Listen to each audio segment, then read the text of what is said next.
Hello, it's Chris Needham again. All right, we're just going over the week 11 project here.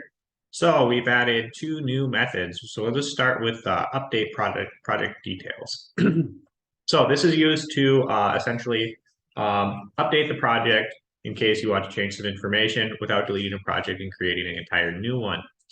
What we start with is that we're going to say, like, if we don't have a project, we're going to ask that we select a project and we return to the previous selection.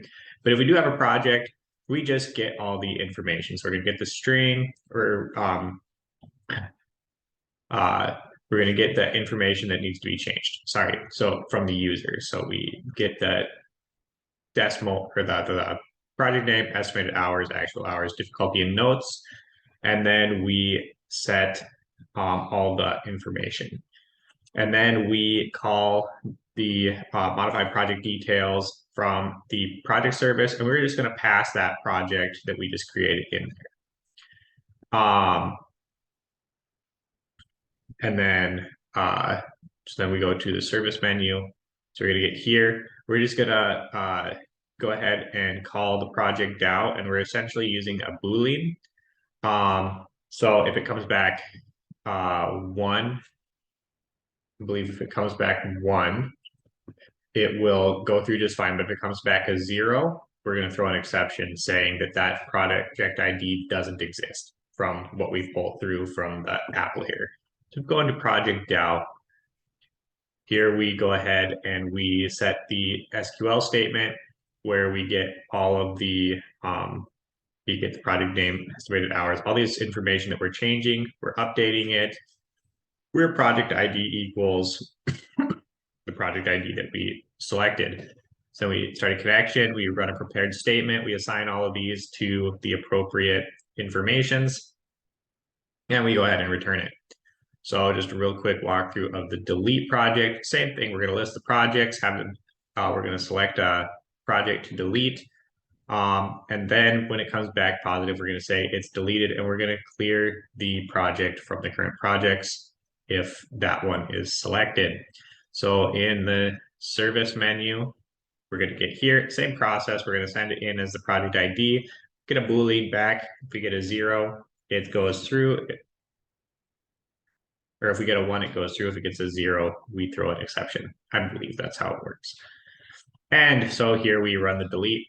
Get a delete here. We run a connection with a prepared statement where we put in our project ID, and then we send it back. All right. So I'll just go ahead and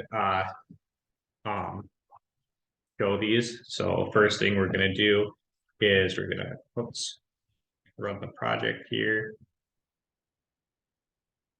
So we're going to go ahead and first we're going to update the project.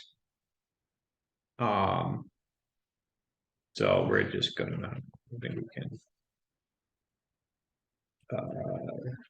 So we're going to select project, then should be able to update a project. All right. So we're going to have clean the kitchen. Estimated hours 1.12. Actual hours, we're going to say 2.2. Difficulty, we're going to change that to 4. And enter notes, I'll say clean kitchen with Windex. Clean, well, let's say clean stove and dishes with Dawn. Clean floor with Pine-Sol. Okay. So now we went ahead and we updated this. So this is now updated. I didn't have a way, we of course haven't set it so we can update the materials. So we're going to go ahead and we're going to now delete the project. We're going to choose one. Well, first off, we're going to go ahead and choose 5 because there is no 5. And so we're just going to get this exception saying that the project ID 5 does not exist. So we're going to go ahead and delete a project again, choose the one that's actually there, And as you can see, the project has been deleted. So let's go ahead and list the projects. We see there are 0 projects. Thank you for your time. I hope this isn't over 5 minutes.